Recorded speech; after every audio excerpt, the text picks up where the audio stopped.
pochino in ritardo, dare direttamente la voce alla nostra ospite, un'artista geniale, poliedrica.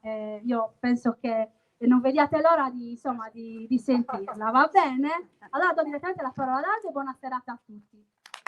Grazie Francesca, benvenuti, buonasera.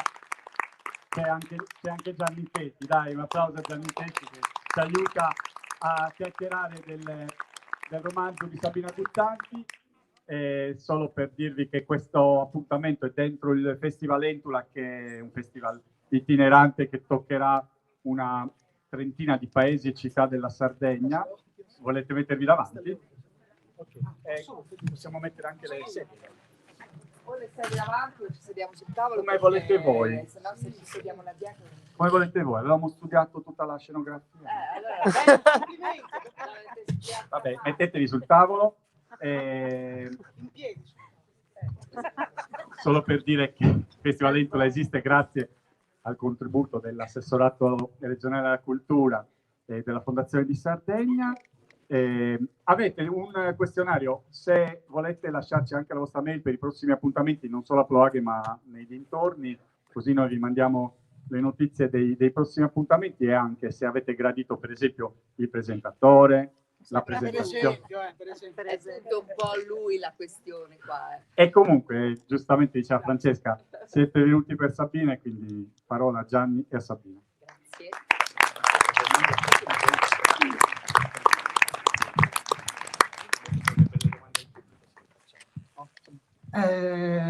Eccoci qua. Allora, tanta gente. Iniziamo subito. Tanto perché avete la mascherina se siamo all'aperto? No, potete fare come volete, era una domanda sincera. Ah, perché c'è freddo? Ottima risposta. Ma infatti, ma d'inverno è utilissima. Anche qua, per esempio, a me piace cantare quando cammino e avere la mascherina mi aiuta molto a non essere derisa. È vero, però spinge anche a parlare da soli a volte, no? Puoi parlare da soli, c'è la nessuno mascherina, se ne accorge. che... Così. Niente, ho preso un sacco di appunti, però come vedete è già tutto andato in malora. Non so se qualcuno di voi ha già il libro, però diciamo all'inizio faccio tipo professore, no? Prendete il libro a pagina. Ecco qua. C'è la cartolina proprio. Allora, all'inizio c'è il planisfero della Terra nel 2119.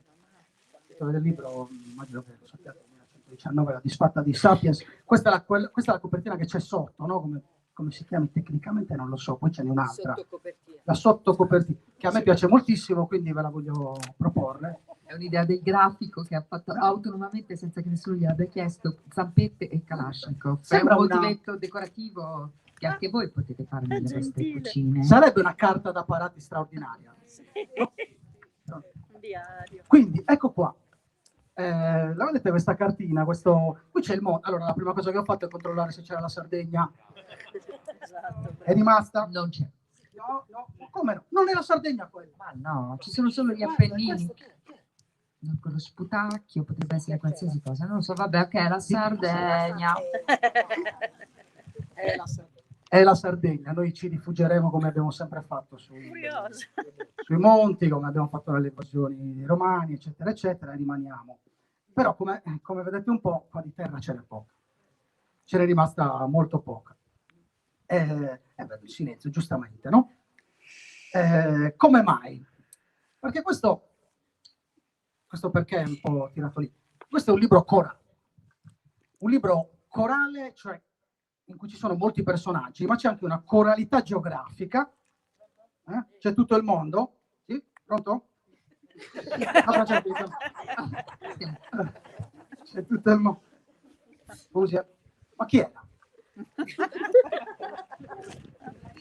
Allora, c'è tutta coralità di personaggi, coralità geografica, cioè insomma ci sono un sacco di posti del mondo, ma anche una coralità tematica. Non è una forzatura, ci sono veramente tanti temi e la cosa, diciamo, il caso, probabilmente non è un caso, è che siano quasi tutti abbastanza cruciali per quanto riguarda l'umanità, per quanto riguarda i sapiens adesso. È uno dei primi temi, secondo me, espresso benissimo da questo planisfero, e cioè la crisi climatica. perché insomma, questo mondo... Sì, la cartina che c'è lì non l'ho inventata io, è una cartina che si prende su internet, sono le proiezioni di quello che probabilmente accadrà fra non si sa quanto, perché poi in realtà è assolutamente imprevedibile il clima. Il ghiacciaio in Groenlandia che abbiamo visto al telegiornale 2 anni fa, prima della pandemia, che si è un po' spappolato, in realtà avrebbe dovuto, secondo le previsioni, sciogliersi fra parecchio tempo, e anche alla conferenza di Parigi. Insomma, il riscaldamento globale procede più velocemente di quanto non ci si aspetti, e d'altra parte le conseguenze sono del tutto imprevedibili, quindi l'ho ambientato fra 100 anni, ma insomma potrebbe accadere anche molto presto, e sicuramente i temi che sono in questo libro sono tutti temi che sono risolvibili se si affrontano adesso. Se lasciamo che le cose vadano per il loro corso senza fare nulla, il futuro sarà un incubo senza ombra di dubbio. Lo so che non è bello, ma è la verità. Meglio dire così che dire no, andrà tutto bene, perché non è vero, non andrà tutto bene. Per i nostri figli, per i nostri nipoti sarà un incubo, perché non solo c'è il riscaldamento globale, la desertificazione, le calamità naturali che già oggi insomma, vediamo, gli incendi, le pandemie, le guerre, le migrazioni. Poi c'è la sorveglianza digitale che è completamente incontrollata, e c'è lo sviluppo tecnologico che è sfugge completamente al controllo democratico. Stanno già costruendo dei microchip da infilarci nel cervello che non si sa, che non è che uno dice sì, ok, puoi mettere un microchip nel cervello a qualcuno per guarirlo da questa malattia, ma non è che da qualche parte c'è scritto non si può, che ne so, mettere la pubblicità. E sembra un assurdo, ma è la verità. Cioè, per esempio, i progetti di realtà aumentata, per cui tu con degli innesti cibernetici cammini per una strada e c'è una vocetta che ti dice: quel ristorante a destra, cerchi un ristorante, so che ti piace il pesce rosso. No, cioè, sarà così. E questo ovviamente già siamo così rimbambiti semplicemente con la RAI e i social network. Immaginiamoci cosa resterà dell'umanità nel momento in cui appunto ci sfuggirà anche l'ultimo controllo sul nostro stesso corpo. E la trama principale del libro è appunto in questo futuro dove già ne sono successe di tutti i colori, già l'umanità è stata falcidiata, esistono una minoranza di 100 milioni di straricchi che possono fare quel cavolo che gli pare, 3 miliardi di pezzenti che vivono nei campi di accoglienza, migranti ambientali che vengono anche dall'Occidente, o alcuni dei protagonisti sono migranti italiani, spagnoli, portoghesi, francesi, nordamericani, perché comunque le catastrofi colpiranno tutti e costringeranno tutti a scappare, tutti quelli che non si organizzano con dei bunkerini, delle cose che spero che non funzionino. E appunto c'è l'ultima frontiera, è quella dell'abolizione totale del libero arbitrio, e c'è un gruppo di dissidenti, giornalisti, attivisti e dissidenti vari che cerca di impedire quello che sembra impossibile impedire, cioè che il libero arbitrio venga completamente cancellato. Ce la faranno i nostri eroi? Questo è il tema del libro. Avete visto un po', sembra un libro di fantascienza, no? Fantascienza, distopico, utopico, e quindi uno potrebbe pensare, non so, c'è qualcosa di Orwell per quanto riguarda il rapporto uomo-società, ma qualcosina c'è. C'è qualcosa di, non so, Asimov per quanto riguarda il rapporto con i robot? Sì, infatti è citato anche all'inizio, Asimov ha scritto le 3 regole della robotica. C'è anche qualcos'altro di Asimov, magari possiamo dire, cioè, si può dire, non so se l'abbiano mai detto, però Asimov ha scritto un racconto nel 1942 che si chiamava, lei cita subito Asimov, è la prima cosa, Gatto temporale. Ora, sì, avete visto che ci sono i gattini? E qui c'è un gatto, proprio il graffito di un gatto, e nelle città a un certo punto appariranno questi per guidare. Sì, quindi c'è fantascienza, c'è Asimov, c'è forse anche Philip K. Dick, è sicuramente un libro sul libero arbitrio, secondo me è anche un libro sulla coscienza, perché cioè la coscienza nostra di adesso, cioè quella che ci porterà poi nel 2119 a quel punto. Questa presentazione non arriva in un periodo, cioè la settimana scorsa il CNR, se non sbaglio, ci ha avvertiti del fatto che appunto il riscaldamento globale accelererà lo scioglimento dei ghiacci molto più in fretta di quello che pensavamo noi, che già ci dicevano, ragazzi, insomma. Ecco, quindi in tutto questo, quindi un libro fantascienza, distopia, ma io penso che sia un libro prospettico, cioè avete presente tipo in geometria, no? Quando fai la prospettiva, dici prendi questa cosa e adesso fai la prospettiva. Cioè è preciso nella prospettiva, non è la fantascienza, non fa una cosa inimmaginabile, no, c'è proprio una prospettiva precisa che il CNR anzi rende ancora più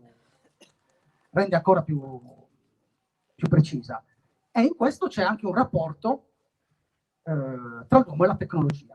Adesso l'abbiamo accennato brevemente, però insomma ci sono 3 tipi di rapporti tra l'uomo e la tecnologia in 2119. Apro una parentesi, mi sono dimenticato di dirvi una cosa, siete tutti seri, quindi mi preoccupo, si ride anche in questo romanzo. L'ha scritto Sabina Guzzanti, cioè non è che, insomma, si ride anche abbastanza. C'è un afflato di leggerezza e per tutto il libro che tu non riesci a credere, perché poi capisci anche un po' perché. Insomma, gli umani hanno un rapporto alla tecnologia che si sviluppa in 3 modi. Sabina ha detto che ci sono i ricchissimi, ecco, i ricchissimi hanno gli impianti. Un po' abbiamo detto già qualcosa. Poi ci sono, come dire, tutti gli altri. No, poi c'è un altro rapporto. Allora, sono i robot, pieno di robot che hanno anche compiti intellettuali. I giornalisti sono dei robot, gli insegnanti sono dei robot, i giudici sono dei robot. E poi ci siamo noi, che invece continuiamo a stare sui social network e ad essere manipolati. Perché se vogliamo, anzi, perché questo è anche, i temi sono tanti, questo è un libro sulla manipolazione. Bravo, sì, bravo. Grazie mille. Adesso però vorrei che tu parlassi. Il tema centrale è proprio questo, la manipolazione, anche se vogliamo un po' il motivo per cui l'ho scritto, proprio la sensazione di trovarmi delle opinioni in testa e domandarmi ma questa è mia o ce l'ha messa qualcuno? Ma io davvero penso questa cosa, ma io che ne so di questo fatto? Perché sono così fortemente schierata da questa parte se in realtà non lo so, non me ne importa niente, non ho approfondito, non è vero. Cioè, trovarsi continuamente chiamati, devo dire anche questo libro l'ho scritto anche grazie al fatto che ho avuto così il coraggio, l'intuizione, non l'ho fatto apposta, ma a un certo punto, paf, da che passavo parecchio tempo sui social network, anche su Facebook e Twitter, anche a fare cose tipo ho distribuito la trattativa anche grazie a Facebook, ho fatto una striscia satirica su Facebook col crowdfunding, eccetera, il TG Porto, eccetera, quindi non è che stessi proprio a fare, però inevitabilmente per mantenerlo vivo ogni giorno devi scrivere un commento sull'attualità, cosa pensi, prendere posizione, eccetera, eccetera. A un certo punto ero talmente, a parte piena di denunce, di processi, poi con un malumore, perché comunque leggi sti commenti, ti sembra sempre inutile, sembra sempre che tutto quello che scrivi viene frainteso in modi anche inimmaginabili, le cose che ti dovrebbero far piacere ti fanno sì un po' di piacere, ma non sono niente in confronto a quelle che invece ti fanno stare male. Perciò a un certo punto ho smesso a marzo 2018 di frequentare i social per 3 anni e grazie a questo ho ritrovato anche la concentrazione senza cui non è possibile né scrivere un libro né fare qualsiasi altra cosa. E non mi sono un po' persa, adesso la domanda è esattamente la manipolazione, esatto, la manipolazione per esempio quella, no? Perché mi ricordo all'inizio sentivo questa chiamata, no? Cioè Renzi diceva una cosa, io mi sentivo, devo commentare, e mi sono, no, tanto per cominciare, se commento gli faccio un favore e faccio un favore, no, a tutti quelli, ogni volta che commentiamo anche contro, comunque gli fai un favore, gli fai pubblicità, fai esattamente quello che ti chiedono. Ma poi no perché sto male e poi no perché avevo cominciato a leggere un parecchi testi uno che cito sempre perché è corto e molto semplice, che si intitola 10 ragioni per disconnettere immediatamente, per cancellare tutti i propri account, un certo Lanier, che è uno di quelli che hanno inventato Facebook alla Silicon Valley, che spiega che i social network sono creati apposta per modificare il comportamento in peggio e per stimolare i sentimenti di tristezza e di rabbia, perché sono emozioni che permangono di più. Infatti, se uno su Facebook, immagino che tutti quanti avete fatto questa esperienza, no? Trovi uno che dice sei fantastica, sei bellissima, sei contenta, sì, sei contento, contenta, però te lo dimentichi subito. Trovi uno che magari ti accusa di una cosa assurda, tu hai, smettila di fare sesso con i cinghiali, e tu ti senti per 3 giorni, magari stai là che pensi non è vero, io non faccio sesso con i cinghiali, no, io non mai, ma io come puoi, tingarelli in cose che a smentire cose che poi diventano, che poi ti restano anche per tutta la vita, perché poi una notizia smentita è una notizia data 2 volte, non c'è verso di uscire. Ci cambiano i social, cambiano, ma c'è anche un esatto. altro discorso che vale adesso come nel libro, cioè la nostra identità digitale, no? Ci cambia, ci manipola, ma quanto vale? Esatto, quanto vale appunto noi, l'identità digitale è un'altra cosa, non so se voi lo sapete, ma noi tutti, tutti quelli che usano internet hanno un'identità digitale che praticamente è un nostro doppio di cui noi non sappiamo niente, e non è un'identità che ci assomiglia, è un'identità che viene costruita a seconda evidentemente di quello che clicchiamo o che visitiamo in rete, ma i nostri dati vengono smistati. Ci sono al mondo non so quanti database, ma non sono tanti, saranno tra i 5 e i 10 punti di raccolta di dati dove tutti i nostri dati vengono immagazzinati, ma fai conto che ne so, in Alaska prendo soltanto i dati dei consumi su, che ne so, pet, animali domestici, hobby, sport. Alle Hawaii invece vengono raccolti i dati, che ne so, sulle opinioni politiche, su qualcos'altro. Per cui questa identità digitale è una roba come quelle, sai, prestigiatori quando quando segano le donne in 3, sempre donne, giustamente, e le dividono a pezzi. E io ho cominciato un po' a sentire che questa mia identità digitale, di cui non sapevo nulla, in qualche modo me ne dovevo riappropriare. È come se in un certo senso fosse una storia costruita su una navigazione, un viaggio navigazione, tipo Odissea, o anche Viaggio di Gulliver, effettivamente, però una navigazione su internet. Se voi prendeste un pezzo della vostra cronologia, no? Quali siti avete visitato? Andate sulla cronologia e vedete che siete passati da sandali per trekking, mangime per gatti, riscaldamento globale, crema rassodante per il collo, caduta dei capelli o colore dei capelli, o phon che fa la messa in piega, non so per quale modo. Cioè, questa roba qua, che in piccola parte sono nostre scelte, in gran parte noi quando siamo in rete veniamo continuamente deviati, no? Da altre cose. Tu cominci, voglio sapere qualcosa sull'Afghanistan, dopodiché ti arriva un messaggio, un'altra cosa, dici, ah beh, interessante che questa è bella, da quella ti arriva un'altra cosa, e poi non hai capito sull'Afghanistan, alla fine hai letto 3 righe, ne sai esattamente quanto prima, no? E però sono 3 ore che stai là, no?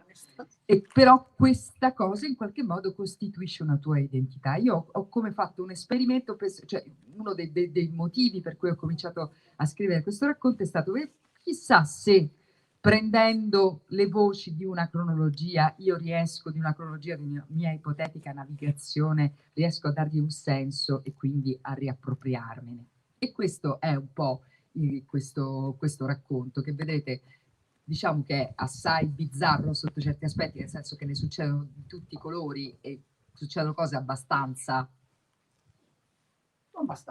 sorprendenti. Sì, è pieno di colpi di scena. pieno di colpi di scena, appunto, però colpi di scena in cui si ricostruisce un legame anche fra, appunto, noi siamo per l'immigrazione, affonda una nave, 200 morti e ci commuoviamo, cioè, poi un incendio, ci commuoviamo per l'incendio, giustamente, e poi un pedofilo, cioè, però siamo continuamente come se non cogliamo un nesso fra queste cose. Questo non cogliere un nesso non ci fa bene, no? Perché se ci toglie completamente appunto la consapevolezza, la coscienza, la capacità di giudizio, è come se fosse tutto troppo complicato, tutto troppo strano, tutto troppo fuori controllo.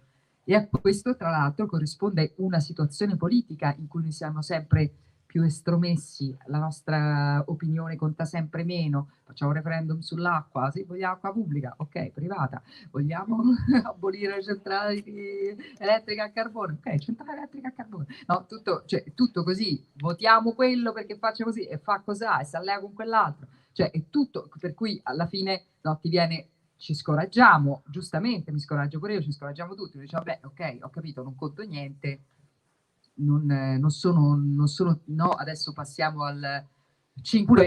Posso scrivere no? il mio parere molto più di prima. Sì, eppure posso scrivere il mio parere non conta anche là. Scrivo il mio parere e anche se ho un buon risultato dal punto di vista numerico, non hai cambiato un H e nessuno ti ha capito. E forse ti cominci a domandare se ti sei pure capita da te sola, in effetti cioè, ti viene dopo un po' che quello che scrivi non lo capisce nessuno, dubiti ovviamente di te stessa, non siamo, cioè, le persone intelligenti perlomeno siamo abituati così, che uno dice ok, questa cosa non la capisce nessuno, mi sarò spiegata male, ti viene da domandare, però non c'è verso di spiegarsi bene, quindi è un po' già abbastanza un incubo, no?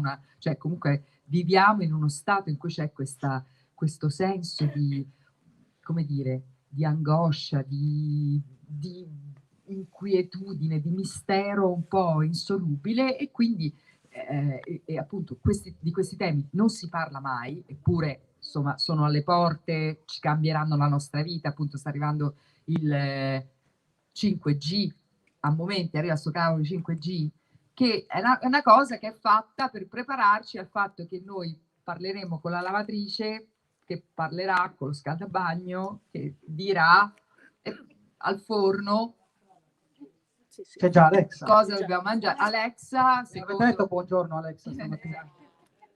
Non me lo prendete. Alexa, queste cose tipo Alexa, almeno naturalmente per scrivere questo libro ci sono state tante ricerche, ho consultato tante persone, tra cui anche degli amici hacker nel senso buono della parola, filosofi intellettuali che si pongono questioni inerenti a internet, che dicono questa Alexa, che perché ti mettono in casa sta roba? Non è che Alexa non serve a un tubo, come non so se qualcuno ha l'iPhone, c'è Siri, che uno dice, ok, qualsiasi domanda tu fai a Siri, quella non capisce un cazzo, cioè non c'è verso, non c'è una sola domanda, tranne chiama mamma, ma non c'è motivo per cui lo devi fare, se magari se guidi, dici chiama mamma, ma altrimenti se tu gli chiedi cercami un ristorante di pesce qui vicino, vuoi una zanna che esce? Non ho capito bene, oppure non c'è campo, non c'è una sola domanda.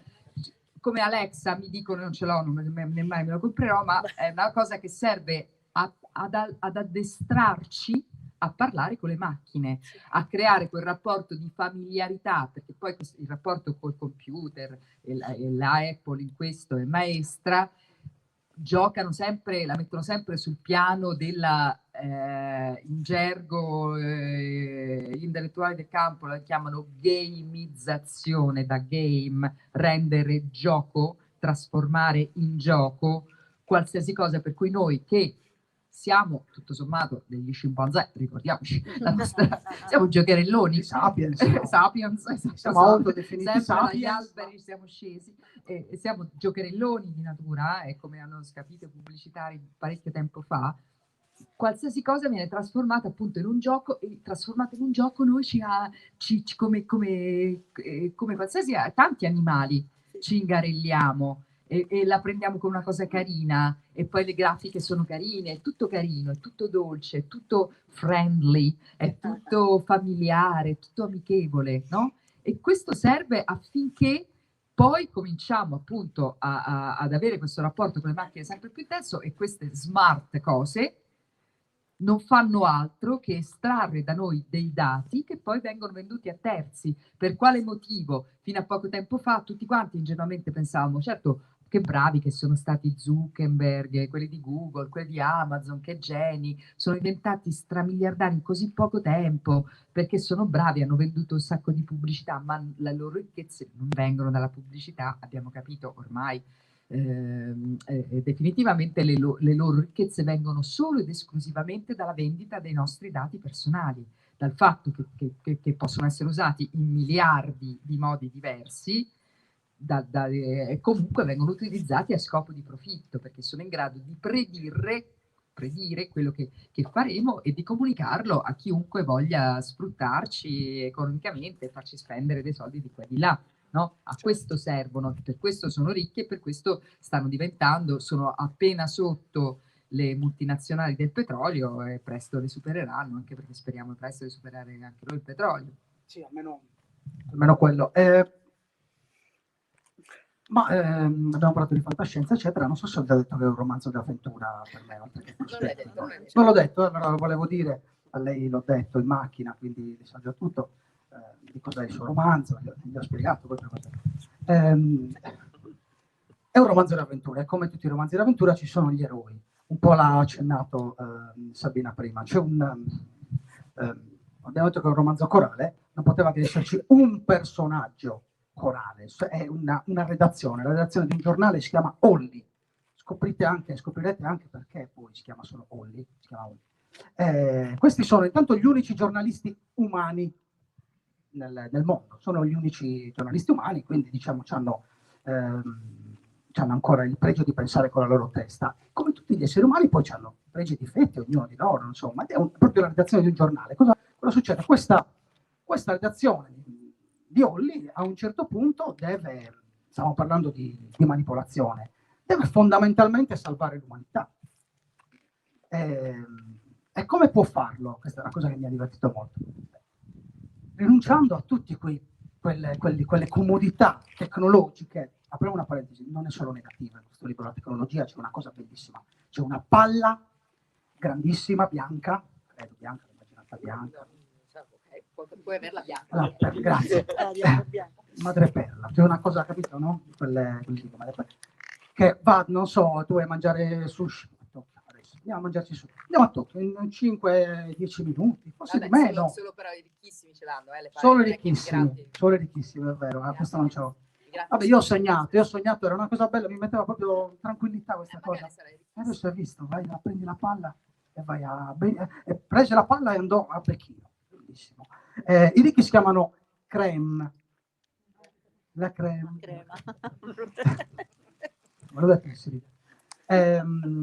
I poveri sono dei rifugiati, sono dei profughi, sono tutti dei profughi e vivono ovviamente un po' così sotto la montagna, come se fosse un feudo, e quindi ci sono i ricchissimi, poi ci sono questi che stanno sotto come se fosse un feudo, e poi c'è la tecnologia che sembra una chiesa, molto simile a una chiesa. A qualcuno potrebbe ricordare quello che successe tipo, non so, nel 500 d.C. all'umanità intera, cioè quando cade l'impero romano d'Occidente, rimangono i nobili, sì, non è bella questa, no. Poi rimangono i poverissimi, e poi rimane la Chiesa, e non c'è nessuna possibilità di ascesa sociale. Già c'era poca prima, però non c'era nessuna. Perché?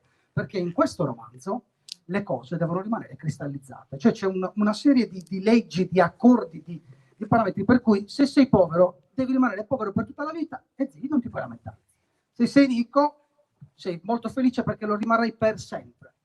Se sei tecnologia, vabbè, sei in mezzo e sei l'arbitro di questa... Non so se qua potrebbe già esserci una domanda, ma io ne avevo ancora un'altra. E cioè che è questa.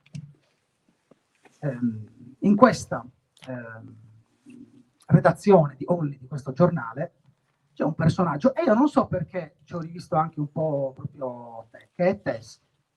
Perché mi ricordo, un po' di anni fa, molti anni fa, insomma, quando alcuni personaggi intellettuali che facevano televisione, la facevano bene, ci facevano ridere, ci facevano divertire, davano delle opinioni che esulavano dal loro ruolo, cioè non facevano i fichidindia, no, ma dicevano delle cose, no? Dicevano delle cose facendoci ridere. Quando succedeva, c'era sempre un politico che dicesse, ma facesse il suo mestiere, no? E qui c'è una ragazza che si chiama Tess, che è una rubrica di gattini.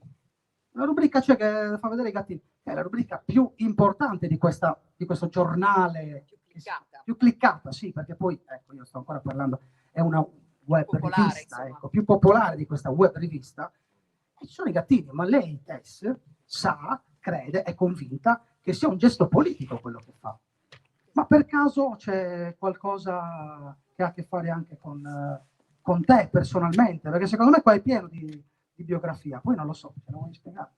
Autobiografismo cioè, nascosto. quando scrivi un libro per forza di cose ci devi parli della tua esperienza, insomma, anche se parli, se fai un romanzo di fantascienza, per forza di cose ci metti le cose che conosci te. Io mi sono spiaccicata un po' in giro per tutti i personaggi, nel senso ci ho messo per forza cose che persone che conosco o esperienze che ho vissuto. Comunque la protagonista, io non è che mi sia messa proprio tantissimo, un pochino nello spirito, perché questa Tess sicuramente parte con nessuno che le crede, perché nel suo giornale, benché lei tenga in piedi il giornale perché c'ha tanti click, perché quindi riesce a stare in testa a, come si chiamano, le cose insomma, di Google, a non sparire grazie ai suoi gattini, quello che fa lei viene considerato, come un po' tutta la cultura popolare, se si vuole, inferiore, senza senso, che ha successo soltanto perché la gente è stupida e ama le cose stupide. E lei invece difende il senso, diciamo, di questa cultura popolare, che nel futuro appunto sono soltanto rimasti questi gattini, che pure nel web sono una cosa, un grande mistero del web, perché da quando è nato internet, per qualche misterioso motivo, i gatti lo hanno occupato, non si sa, certo, attraverso di noi, non è che hanno occupato davvero i gatti, però i gatti sono stati sempre popolari sul web dalle origini, e più passa il tempo e più diventano popolari. Non è quindi una moda, perché non passa. Non c'è dietro un guadagno, dietro tutto quello che è popolare sul web ci sono soldi, dietro i gatti, sì, per carità, c'è qualche gatto che fa la pubblicità, diventa pure famoso, ma insomma, al di là di questo sono eccezioni, non spiega perché sul web ci sono molte più immagini di gatti che di esseri umani addirittura, lo sapevate?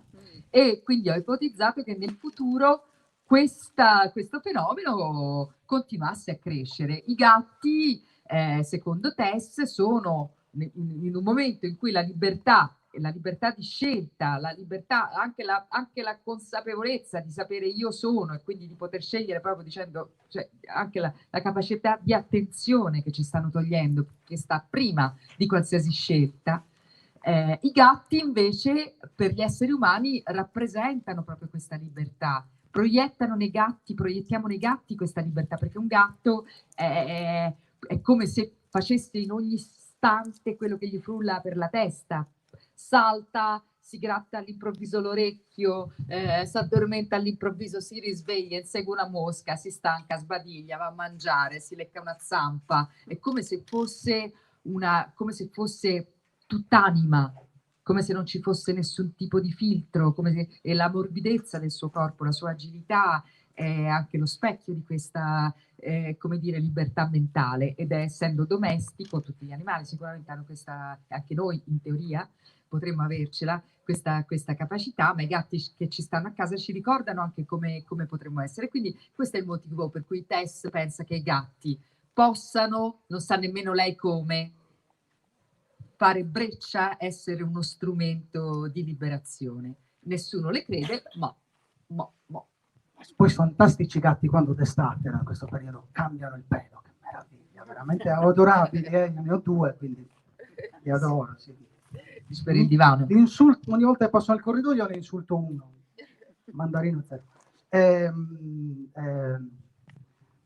Ok, a me invece questa redazione mi ha ricordato quasi una compagnia teatrale, mi è sembrato che, insomma, che ci fosse proprio questo questo discorso di mettersi d'accordo per fare qualcosa contro, per fare qualcosa contro una censura, un po' il fatto del processo che loro stanno aspettando l'inizio, non vi sto raccontando assolutamente, è l'inizio. Questo sicuramente è autobiografico, aspettare un processo. Ah, ecco. No, quello sì, perché c'avevo l'angoscia all'epoca che mi condannassero per l'occupazione di un cinema che volevano trasformare in casino al centro di Roma, nella città universitaria, e l'avvocato era molto pessimista, quindi c'avevo un po' di angoscia. Colpa dell'avvocato, insomma, non ti ha dato Colpa dell'avvocato. raccomandazioni, però sono anche, Ok, il mondo è sommerso di acqua, insomma i ghiacciai sono sciolti, forse dopo di quanto si scioglieranno, ma noi ridiamo, comunque continuiamo a ridere.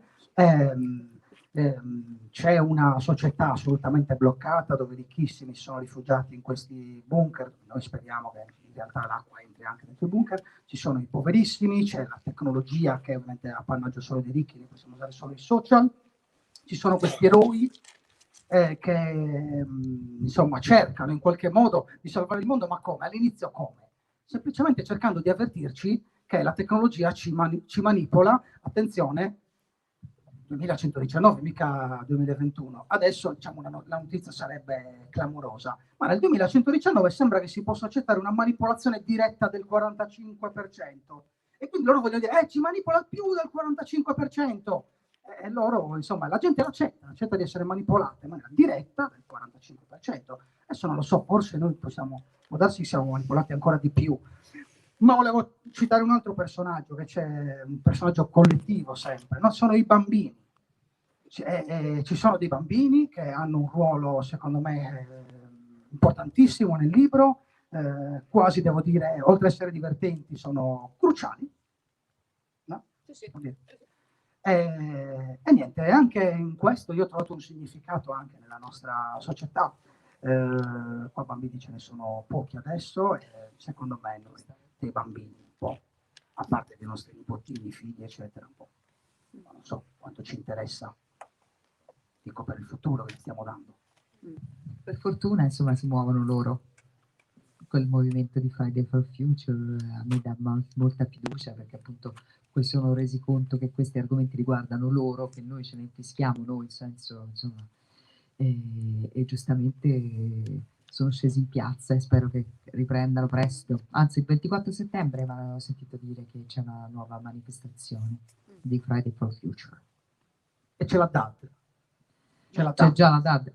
La DAD, nel libro c'è la DAD, ma non è... Stai leggendo questo libro, sì, c'è la DAD, però è la metà, allora la metà sono a casa e l'altra metà guardano la ripresa della lezione, no, la metà guarda la ripresa della lezione a casa e l'altra metà sta a scuola. Come sto facendo io, mi ha detto un mio amico che insegna all'università italiano in Messico, mi ha fatto vedere la foto ed è inquietante, lui c'è una telecamera di fronte e quindi c'è metà della classe che lo guarda, la telecamera lo segue. E l'altra metà sta lì in classe. Questo lo giuro, l'ho scritto prima che scoppiasse. Te lo volevo dire, ho avuto un'informazione, so che tu l'hai scritto prima. No, infatti quando poi è successo questa cosa della pandemia, io stavo già ci lavoravo da un paio d'anni, però me l'ho messa a scrivere, proprio a scrivere, perché prima poi devi fare le ricerche, poi devi fare le scalette, per scrivere i personaggi, era una rogna fare un romanzo. E dopo un po' che scrivevo questa roba distopica, alla televisione hanno detto c'è un virus letale, non uscite più dalle vostre case, e quindi io sono rimasta un po' pietrificata, cioè, perché ho capito che il futuro distopico era iniziato. D'altra parte prima o poi insomma dovevamo rendercene conto che iniziava, no? Ed è stato bello quel momento. Io la pandemia l'ho messa anche tra i ringraziamenti, perché non sarei riuscita a scriverlo, perché non avevo mai scritto un romanzo, è davvero una faticaccia, sono 2000 personaggi, gli intrecci, le cose, cioè è assicuro, e quindi se non fossi stata obbligata a stare a casa tutto quel tempo non avrei trovato la concentrazione. Però è stato anche un momento di grande, c'è stato un momento anche di speranza, no? Che almeno qualcuno, io l'ho pensato, sicuramente anche qualcun altro, dopo questa cosa ci cambierà, no? Cambieranno le cose, eccetera. Adesso siamo nella fase in cui sembra che tutti quanti vogliamo semplicemente tornare alla vita di prima, anche se ci faceva schifo la vita di prima, quindi si capisce tutta questa corsa a tornare alla vita di prima, però no, tornare alla vita di prima. Però penso che anche molti si siano anche liberati dalla vita di prima. Io sicuramente sì, mi sono completamente liberata dalla vita di prima. Non tornerò mai più alla vita di prima, neanche al tempo come era prima. Tempo industriale, per esempio, cioè mi sono anche liberata dell'orologio, quello che Marx dice, prima il tempo non era, cioè il tempo delle stagioni, e poi è arrivato il tempo industriale quando hanno inventato l'orologio, e da quel momento tutti quanti diciamo alle 2 faccio così, alle 3 faccio così, quindi questa frammentazione del tempo che a noi sembra tanto naturale, che in realtà è una fonte di condizionamento, di stress e di obblighi. Sotto la pandemia, certo, per le persone che hanno, come me, avevano la fortuna insomma di vivere in una situazione buona, perché chiaramente per altri è stato un incubo, non è che lo sappiamo, insomma, detto questo, penso che se comunque qualcuno capisce qualcosa, la capisce magari anche per gli altri, può essere d'aiuto. Il fatto di non avere più quelle scadenze, non avere più obblighi, per me è stata una liberazione enorme ed è un insegnamento che non dimenticherò mai più, cioè mai più mi farò intrappolare in una circostanza di questo tipo, a costo di andare a vivere con le marmotte e gli orsi bruni. Anche gli orsi bruni, Sì, soprattutto mi piacciono. Sopravvivono. Il nostro libraio ci fa segno che la dobbiamo piantare, ma se... Forse io volevo fare una domanda e poi dare la parola al pubblico. Per adesso che gliel'abbiamo detto, il pubblico vorrà fare tantissime domande. Quindi... No, vabbè, se la metti così, però se volete fare qualche domanda, si preoccupano domande o anche considerazioni brevi riguardo a questi temi, non domande, non interventi di quelli tipo io mi ricordo allora che la prima guerra mondiale, che secondo me poi non è stata mai. No, questa cosa è meglio che non la facciamo perché il libraio si arrabbia. Però domande su queste tematiche, qualsiasi domanda, se avete voglia di farla, siete benvenuti e ci fa moltissimo piacere ascoltare le vostre considerazioni. Se avete sonno, invece possiamo anche smettere. Siamo stati così brillanti da farvi sognare il cuscino. No, per la prima ci vuole sempre un po', ci vuole la persona coraggiosa che faccia la prima. Poi pensateci ancora, pensateci un attimo, arriverà, la domanda arriverà. Intanto io volevo chiedere a Sabina una cosa, che ero molto curioso. Prego, dica. Ecco, tipo facci da lei, ma una di quelle domande che non si possono fare. Bravissimo, lei voleva dire tipo quelle domande, facci da lei. Esatto. Non si può.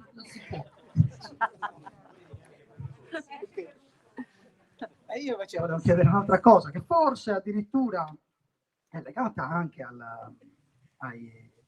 insomma, questo non è un esordio, no? Avete capito? Ho letto da qualche parte l'esordio letterario, che ho riso tantissimo, perché insomma sì, Sabina Guzzanti, che è una grande artista, che è un intellettuale, che è una persona che ha scritto televisione, ha scritto cinema, ha scritto teatro, si è misurata nella forma romanzo. Però, insomma, con le altre cose ti sei misurata. Io voglio sapere, penso che sia una cosa, per me, a me interessa, voglio sapere qual è la differenza tra lo scrivere un romanzo, che molti dicono sia anche un po' più libero, lo sa, vediamo la tua esperienza, e scrivere una trasmissione televisiva, scrivere cinema. Per farla breve, perché non so quanti interessi veramente questa domanda, forse non tantissimo. Comunque, il romanzo può essere sicuramente, cioè un romanzo si può fare quello che si vuole, mentre invece quando siamo nella scrittura drammaturgica, che sia per il teatro, per la televisione, per il cinema, non siamo affatto liberi di fare quello che vogliamo, ci sono molte più regole e a me sono regole che piacciono. Questo è un libro scritto secondo regole drammaturgiche, ci sono i dialoghi che sono scritti in un certo modo, ogni capitolo finisce lasciando in sospeso in modo che ti venga voglia di andare avanti. Per me, io penso che insomma leggere cioè, io faccio fatica a leggere come penso tanti di noi, faccio sempre più fatica a leggere perché comunque è difficilissimo mantenere la concentrazione su qualcosa, ho bisogno che ci siano delle cose, cioè ho bisogno che ci sia qualcosa che catturi la mia attenzione da una parte, che ci siano pure interessanti le cose, quindi sono una lettrice, ho pensato di scrivere un romanzo che almeno io avrei letto, ecco, perché mi annoio facilissimamente, quindi questo è un romanzo sì, sicuramente scritto con criteri, seguendo regole più del cinema, se volete anche delle serie TV, insomma non è romanzo, cioè uno può fare anche, come si chiama, il flusso di coscienza, se scrivo si può fare quello che si vuole, ma questo è un romanzo scritto perché si possa leggere con piacere innanzitutto, insomma. Niente, ho finito le domande. Ecco, questa era molto... Ne ho un'altra, ma la volevo fare alla fine. Davvero, vedi che è viva, lo sapevo. Che sei così mi paga il panino quando Cioè è ottimo quel camioncino là. Ma siamo quello che siamo perché la tecnologia, i ricchi, tutte quelle disgrazie che ci capitano, o siamo quello che facciamo perché le nostre piccole ipocrisie, le nostre cose? Adesso tutti volevano fare la stessa domanda. Però l'ha fatta, è una bellissima domanda. È che siamo sicuramente... Adesso sono tutte e due le cose. È chiaro che questo si applica, cioè queste tecnologie, queste modalità di condizionamento funzionano, più una persona è debole, fragile, priva di strumenti, e più funzionano evidentemente, e funzionano molto bene in questo periodo storico grazie al fatto che l'istruzione è stata massacrata, i nostri diritti sono stati massacrati, la cultura è stata massacrata, la televisione fa cagare, non c'è più uno stimolo, sono tremendi programmi di informazione, i telegiornali non ti dicono niente, non c'è più. È chiaro che in questo contesto funzionano meglio. Se fosse stato 20 anni fa tutti noi probabilmente li avremmo mandati a cagare, anzi senz'altro li avremmo mandati a cagare. Fino quando io ero giovane sarebbe stato impossibile imporre questo genere di cose perché era ovvio che erano manipolatorie. Oggi è molto più semplice, purtroppo hanno anche più efficacia per esempio sui bambini, cioè più una persona è indifesa e più queste modalità sono efficaci. Dopodiché, quindi non è che è assolutorio, siamo così per colpa di Facebook, no, diciamo che è un insieme di cose, si può anche resistere, si può anche non essere così però.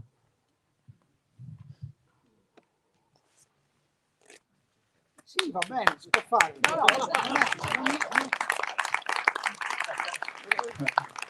Non va contro le norme Covid. Vabbè, ve la faccio io la domanda, ma come state? Troppo brutte? Abbiamo detto cose troppo brutte? No, le sapevate già, non è che siamo venuti qua a dare la... Troppo vere? Vabbè, però è meglio saperle, meglio parlarne insieme. No, sembra quasi che vogliono costringerci, ci vedano solo come consumatori. Questa ricerca di dati che ci catalogano, grazie, sì. Allora, fa in modo che noi facciamo determinate scelte di acquisto, ovviamente, quindi ci vedono essenzialmente come dei consumatori. Ora, il problema che mi pongo è questo. Con una crescita così disastrosa di problemi con i profughi e via dicendo, con questo impoverimento generale, ma ha un fine, cioè ha una strategia questa politica di vedere solo i consumatori, catalogare i consumatori e incentivarli a consumare di più, o è qualcosa di suicida? La seconda che hai detto.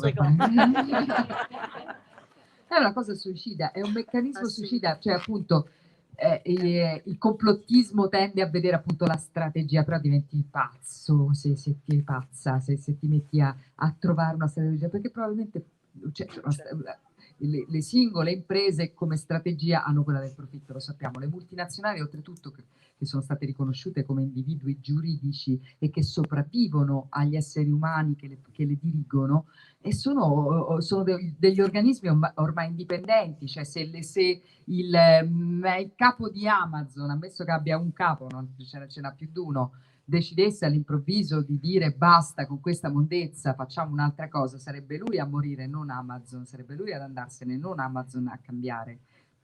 Trascendono il nostro controllo, è il capitalismo, diciamo, è questo capitalismo inteso come relazione col mondo, una relazione di sfruttamento, una relazione gerarchica in cui ci sono appunto i sapiens, no? Noi ci chiamiamo sapiens e siamo evidentemente i più coglioni fra tutte le specie, perché l'unica specie che si autodistrugge, più deficienti di così, non esistono specie così stupide effettivamente come la nostra. Eppure è proprio il fatto di sentirci in cima a questa catena. Potremmo probabilmente anche avere, chissà, probabilmente l'umanità potrebbe, io sono convinta, potrebbe anche avere invece una funzione importante anche per l'universo, potrebbe essere l'universo che si riflette, che prende coscienza attraverso l'essere umano, cioè ci potrebbero essere tante altre chiavi di lettura, ma così come l'abbiamo interpretata noi siamo i più fighi, cogito ergo sum, noi siamo la nostra mente, non il nostro corpo, non il nostro cuore,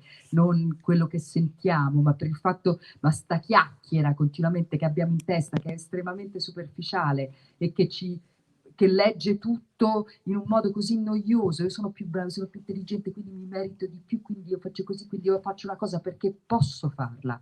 Tutti noi ormai compriamo una cosa perché la puoi comprare, non perché fai una scelta perché te la puoi permettere, ma non perché venga dal tuo cuore o faccia parte della tua natura, tradendo, così come noi tradiamo noi stessi continuamente, tradiamo i nostri desideri, i nostri sogni, tradiamo anche il pianeta e quello che ci circonda, ed è un sistema sicuramente autodistruttivo, cioè sicuramente le letture anche degli intellettuali che io stimo di più, da Foucault a Donna Haraway e tanti altri, cioè mi sembra che appunto l'interpretazione sia senz'altro quella di una roba che è autodistruttiva, ma allo stesso tempo non si ferma,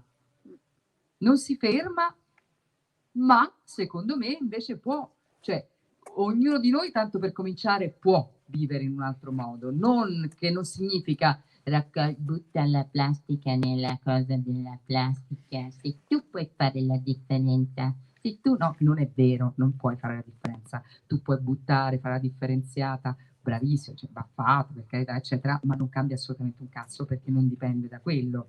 No, la plastica devi smettere di produrla, una volta che l'hai prodotta, pure se la ricicli, la plastica la puoi riciclare una volta, già la seconda volta non la ricicli più, no? Quindi comunque rimane un prodotto come si dice, insomma, inquinante, non come si chiama, biodegradabile, autobiodegradabile. Quindi noi possiamo ritrovare, cioè si tratta di ritornare in contatto con noi stessi, secondo me, tornare a essere alla natura ci aiuta tantissimo. Guarda un po' l'albero, impariamo, noi esseri umani ci siamo evoluti grazie alle nostre capacità mimetiche, noi abbiamo imparato da tutti gli animali, abbiamo preso dai lupi, abbiamo imparato a cacciare, dai granchi a arrampicarci sugli scogli, da quell'altro, cioè abbiamo imparato da tutte le creature a vivere, no? Possiamo continuare a imparare, non le dobbiamo tradire, no? Non dobbiamo diventare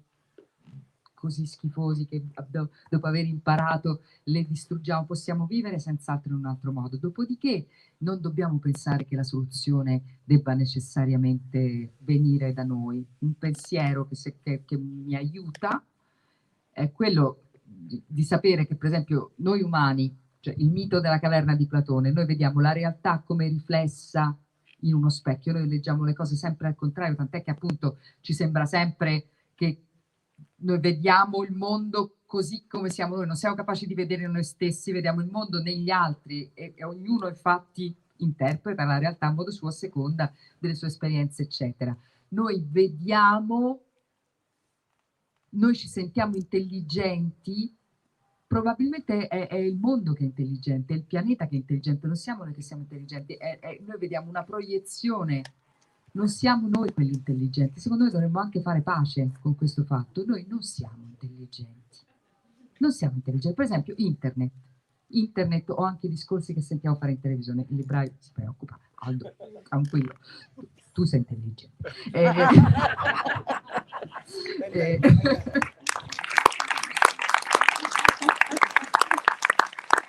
Cosa su internet, no, vediamo sempre tutti, cioè la cosa più diffusa è dire, quelli che dicono che convinti che tutti gli altri siano coglioni e ti senti tu l'unico che capisce e che vede.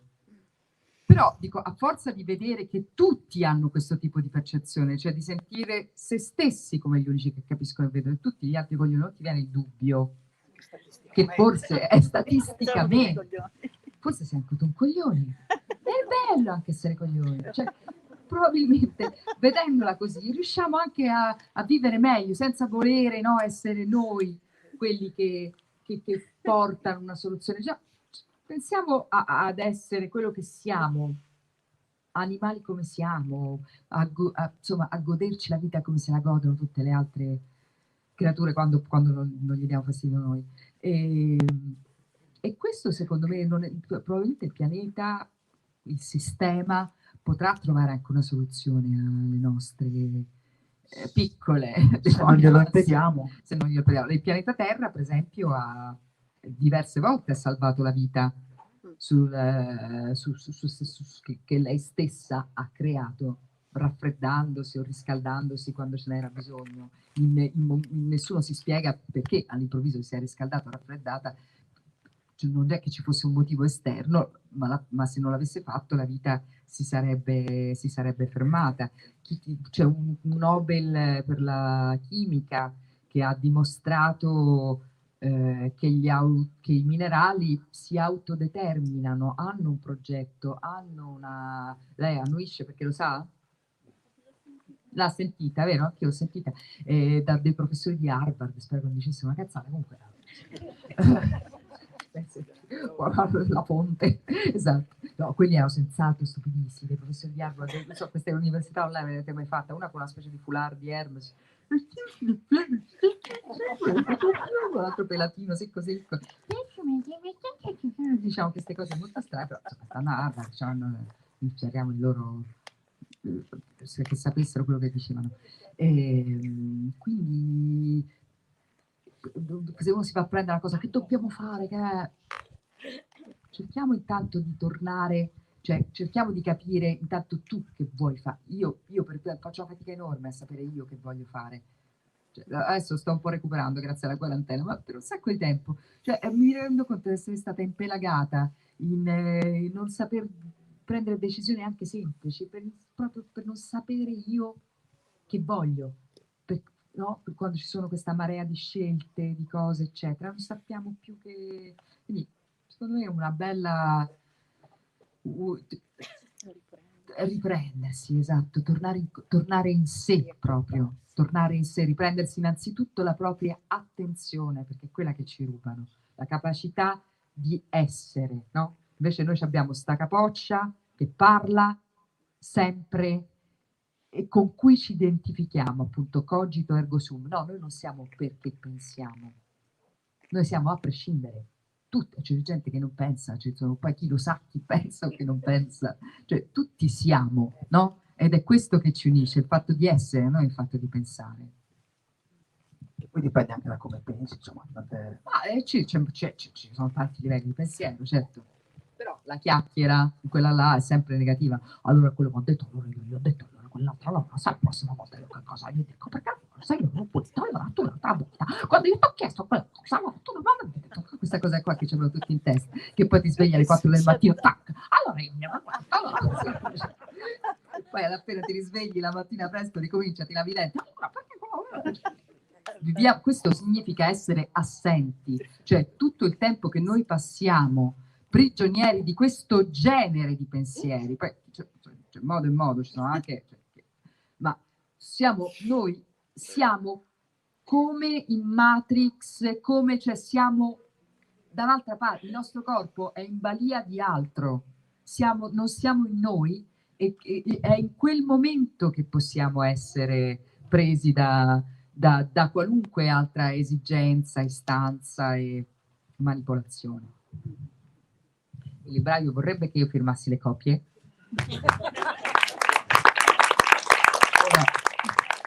Immagino di sì. Non c'è niente di male.